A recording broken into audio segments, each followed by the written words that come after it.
Bom, hoje nós damos continuidade ao nosso módulo 4, falando sobre Machine Learning, aprendizagem de máquina.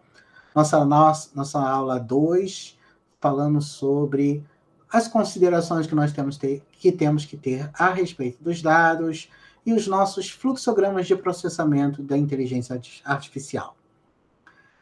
Como eu mencionei no final da última aula, as 3 primeiras aulas são as mais relevantes para a aprendizagem de máquina, porque elas estabelecem o nosso fundamento operacional de como todas as coisas acontecem, e é através delas em que nós construiremos a solidez das nossas análises. Então, nesse momento, nós temos esse macro objetivo de apresentar os principais conceitos e algoritmos de aprendizagem de máquina, com o nosso objetivo principal de apresentar de gerar a compreensão dos fundamentos teóricos, da construção do problema e da análise de resultados, e saber como utilizar os principais algoritmos de classificação, regressão e aglomeração. Como nós vamos falar sobre questões associadas a dados e aos fluxogramas que nós podemos trabalhar, e eu espero que fique claro o motivo de fluxograma estar aqui, vamos começar a falar sobre o problema de classes desbalanceadas, também conhecido como problemas das classes raras. É uma característica dos dados, não é um problema. Você tem um problema a ser resolvido e os dados possuem características. Você não consegue mudar a natureza das características, você tem que levar em consideração essas características nas suas análises. Então, qual é a característica do problema de classes desbalanceadas ou de classes raras? E veja essa figurinha aqui. Nós temos várias bolinhas e 5 estrelinhas. Existem muito mais bolinhas do que estrelinhas. Então, são poucas amostras de um tipo, que são as estrelinhas, e muitas amostras do outro tipo, que são as bolinhas. Então, se eu tenho 1 milhão de instâncias, 95% são bolinhas classe A e 5% são classe B. O que isso aqui representa é que você tem 950 mil do tipo classe A e 50 mil do tipo classe B. Aí você não vai trabalhar com 1 milhão de dados, né? Você vai trabalhar com um número que seja necessário para a sua classificação. E se você pega uma amostragem aleatória de 1% disso, olha só como é que isso aqui fica bem claro a discrepância. É 9.500 do tipo A e 500 do tipo B. O que acontece? Se essa diferença é muito grande, o tipo B vira outlier. Porque ele é tão raro, mas tão raro, que na verdade é como se qualquer coisa que dissesse que o tipo A tem uma margem de erro muito grande, né? 500 sobre 9.500 é um valor pequeno. Isso quer dizer que errar todas as previsões do tipo B é satisfatório. Esse é o típico problema, por exemplo, de fraude de cartão de crédito. Então, você não quer ignorar dos tipo B.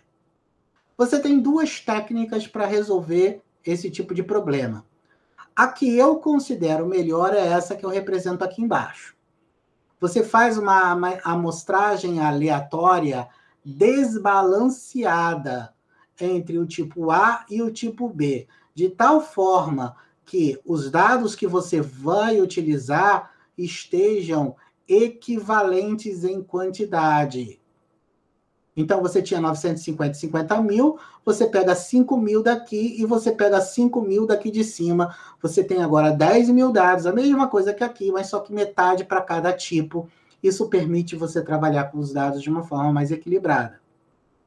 A outra forma, que eu particularmente não gosto muito, mas pode ter uma validade, é você sintaticamente aumentar o número de tipos B. É só você, por exemplo, nesse caso aqui, multiplicar o número de de cada uma das representações do tipo B, de tal forma, tipo assim, ó, 500 mais 500 mais 500 mais 500 até 9.500, aí você passa a ter 9.500 de cada uma, por exemplo. Tá? Eu não gosto muito desse tipo, por quê? Porque você está aumentando sinteticamente a amostragem do tipo B, mas existem aplicações onde ele pode ser, sim, uma abordagem interessante de ser feita, especialmente se você estiver lidando com um problema de classe rara, onde o número total de dados já é pequeno. Aí você pode ser mais interessante aumentar a do tipo rara do que de diminuir a do tipo comum. Os problemas originais, usuais, né, que envolvem esse tipo de problema, que é o problema da classe rara, nós temos diagnóstico médico. Por quê? Porque cada ser vivo é um ser vivo. Teoricamente, a maior parte da população está saudável. Menos de 1% da população está não saudável de alguma coisa específica, né? Um diagnóstico específico. O diagnóstico diferencial, ele é um problema de classe rara. Gerenciamento de risco, você espera normalidade, eventualmente você espera problema. Detecção de fraude, você espera normalidade, eventualmente tem problema. Detecção de vazamento de óleo, você espera normalidade, de vez em quando tem problema. Reconhecimento de faces, né, de rostos. Todo mundo é único. Se você cria um algoritmo para fazer alguma coisa, assim, como é que ele encontra o rosto do João Felipe dentro de uma foto? Só existe eu, né? Então ele tem que mais ou menos fazer a identificação de quem sou eu, né? E isso é um problema de classe rara, porque eu sou raro, sou um só. O que você percebe? Qual é a exceção desse último aqui? O que você percebe nesses outros aqui? Uma semelhança muito específica. Problemas de classe rara, de classes desbalanceadas, muitas vezes ocorrem em locais onde cometer erros é grave.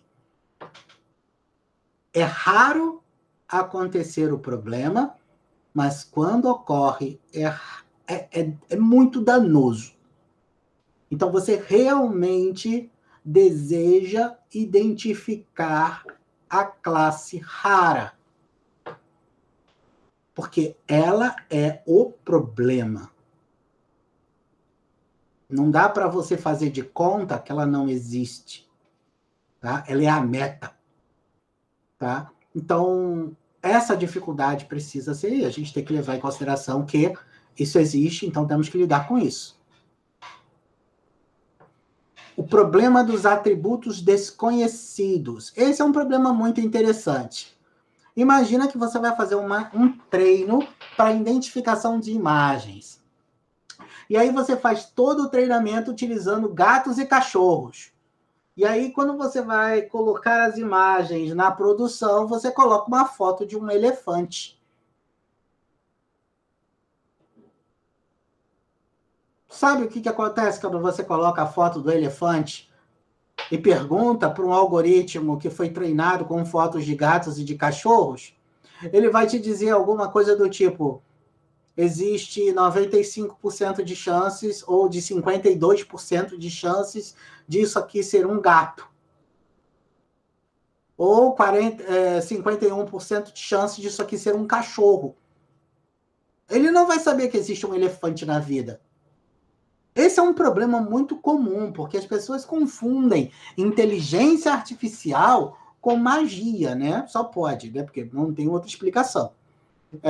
As pessoas acham que fazer uma modelagem de inteligência artificial, ela está implicitamente em saber identificar algo que ainda não está acontecendo nos dados, tá? Vi isso ao vivo, né? Uma certa conferência, e naquela conferência o que nós tínhamos?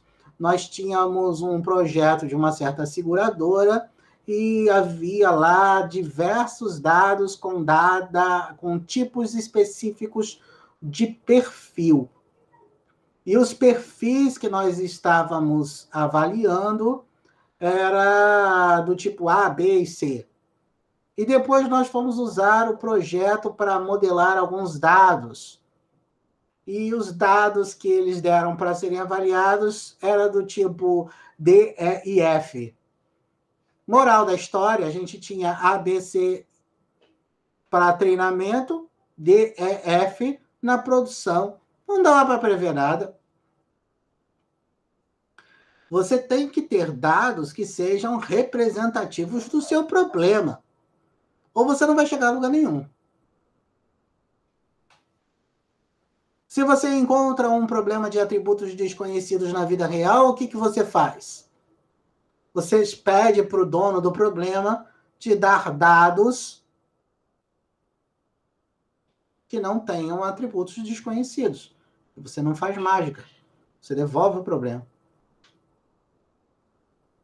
Uma coisa interessante que dá para fazer é o seguinte: você pode dizer que isso aqui é gato, você pode dizer que isso aqui é cachorro, e você pode treinar o algoritmo para que também possa dizer tudo que não é gato nem cachorro. Então, quando você submetesse esse camarada na foto, você poderia chegar lá e dizer: não é um gato, não é um cachorro. Porque isso aqui não tem cara de gato, não tem cara de cachorro. Dá para fazer isso.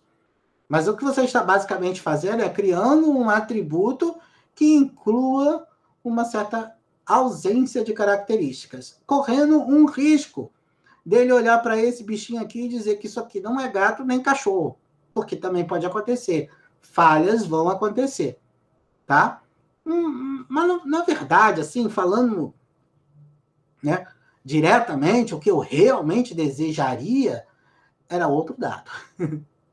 Eu não desejaria ter que lidar com um atributo desconhecido intencionalmente.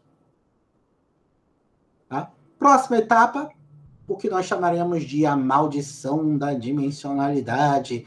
Isso é filme de terror, gente. É um verdadeiro filme de terror.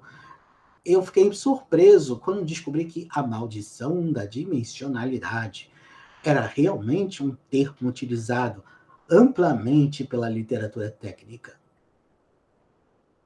Quando você pega uma determinada tabela e ele possui um grande número de atributos, lembra que atributos são colunas, né?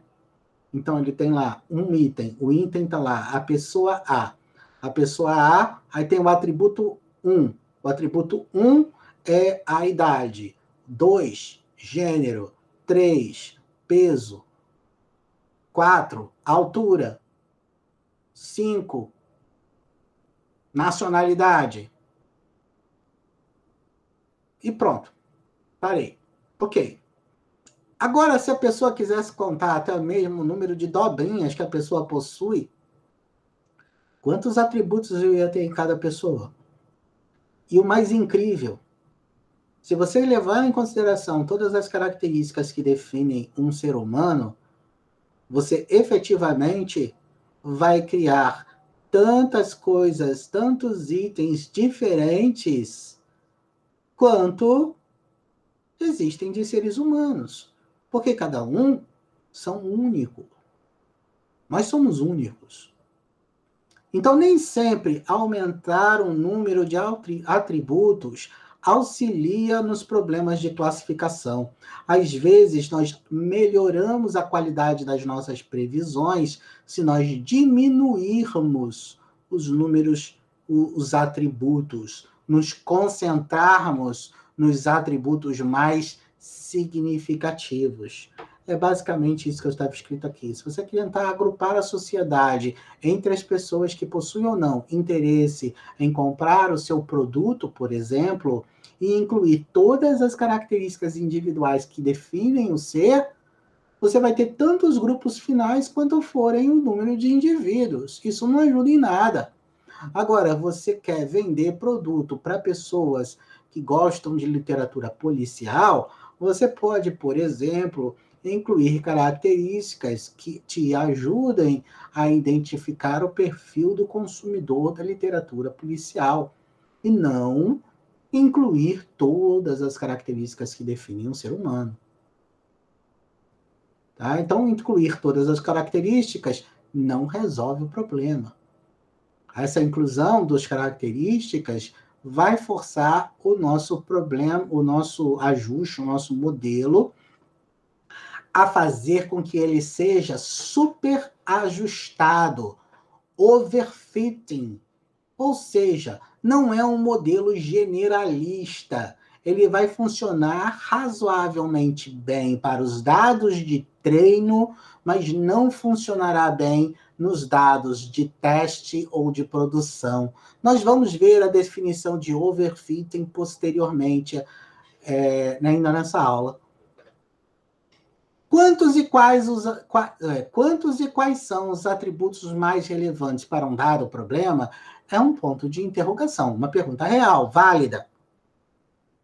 Nós temos algoritmos que procuram, por exemplo, realizar a redução da dimensionalidade. Nós temos o exemplo do dataset, você pode procurar na internet, Internet Adversement Dataset.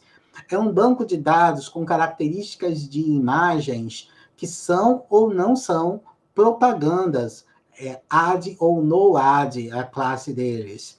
E essas instâncias, e as instâncias dessa tabela, que é imensa, possuem 1.559 atributos, ou seja, é muito atributo. Se você tentar caracterizar os dados com base em todos esses atributos, você vai ter menos sucesso do que utilizando certos algoritmos para redução da dimensionalidade. Veremos alguns exemplos práticos em conjunto com outras metodologias de classificação posteriormente.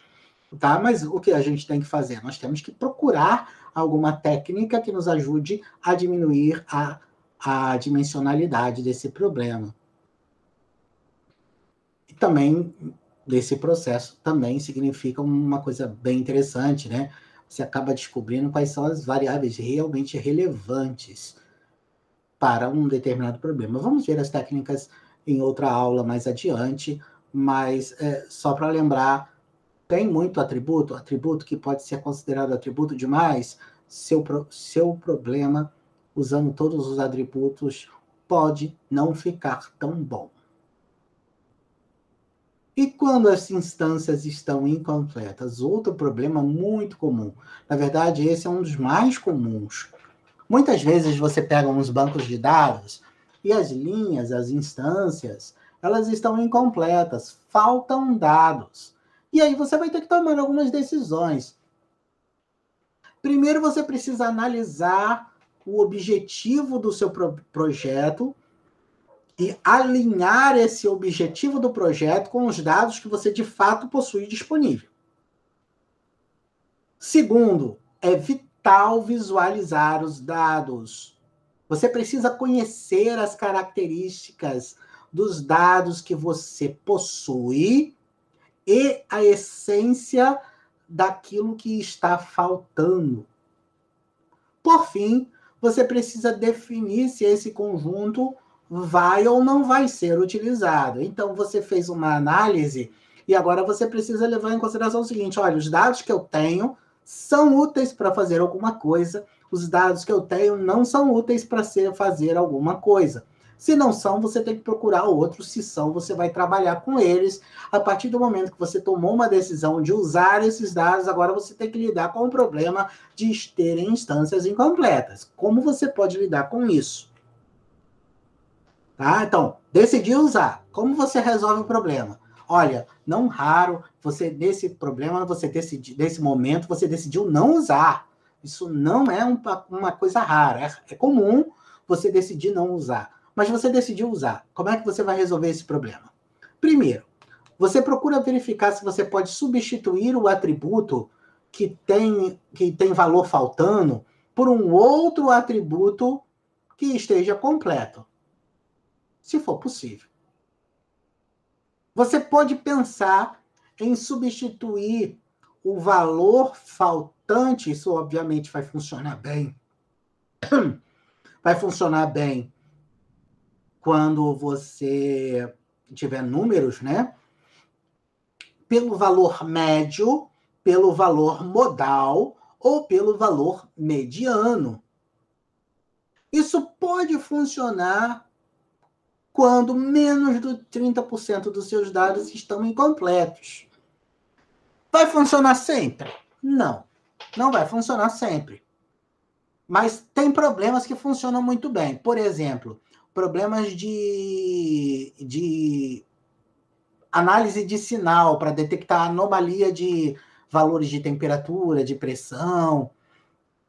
A princípio, o valor médio, modal, mediano, numa janela de tempo, deveria ter sido mantido constante. Então, está faltando um dado, você pode assumir, por princípio, que o valor médio, modal ou mediano representa bem aquela região ali, e você pode usar aquilo ali anormalmente. É claro que isso não é assim, você está manipulando os dados, você está botando a mão no dado e está fazendo uma informação. Talvez isso não fique bom, essa é uma responsabilidade que a gente tem. Estou propondo uma forma de lidar com um problema, e talvez o melhor problema era voltar atrás e não fazer isso. Porque talvez a melhor forma seja deletar ou o atributo, que é a coluna toda, ignorar a coluna toda, ou deletar as instâncias que estão incompletas. Isso pode ser feito. Deletar instância, quando você tem muito dado, pode ser uma ótima alternativa, especialmente em problemas de classificação. Em problemas de regressão, nem tanto, mas deletar instâncias, isso pode ser uma coisa legal no problema de classificação. Deletar atributos, depende, né? Se o atributo é a sua meta, se esse atributo é a classe, por exemplo, aí você tem um problema. Você não pode sair deletando justamente aquilo que você quer saber. Aí você pode começar a procurar outras técnicas para acelerar, né? Você está começando a entrar num mix aqui de técnica semi-supervisionada. Se é um valor que você está procurando, você pode utilizar uma técnica de regressão para fazer preenchimento do valor intermediário. Gente, a gente faz isso desde quando? Muito tempo. Muita gente, todo mundo que estudou engenharia na vida já teve que interpolar valor. É uma técnica de regressão, interpolação de valor. É uma técnica de regressão linear. Ok. Às vezes funciona e é muito usada, né? Às vezes você pode usar uma técnica não linear, às vezes não dá certo. Se for um problema de classificação, você pode utilizar algumas técnicas de agrupamento, que são treinamentos não supervisionados, para compreender que aquela informação que tem atributos faltantes estão mais próximos destas outras características que a gente já conhece o atributo e aproximar os dados faltosos pelos dados que já se conhece os valores precisos. É uma alternativa também. É claro que você sempre pode levar algoritmos específicos para esse tipo de problema. Eu, particularmente, prefiro utilizar combinações de algoritmos ao utilizar um algoritmo encapsulado, mas existem algoritmos específicos para lidar com esse tipo de problema. E isso é quando você não pode chegar aqui em cima e usar o que você gostaria de fazer, né? Do tipo, qual que eu gostaria de fazer? Usar outro banco de dados. Não posso. Eu posso deletar as instâncias incompletas ou o atributo? Se posso, esse problema aqui, esses três últimos não chegam a ser usados, né? Então, se eu não posso fazer isso, não posso pegar outro dado, aí eu começo a pensar em alguma forma, mas eu gosto de ir paulatinamente, utilizando, tateando um pouco mais, do que encapsular isso em uma série de algoritmos que tentem resolver a essência dessa informação faltosa, que nada mais vão fazer do que as mesmas coisas que eu queria fazer, só que eles fazem de uma forma interna ao seu próprio algoritmo, ao seu próprio loop. Tem várias técnicas para isso, mas eu prefiro fazer isso manualmente.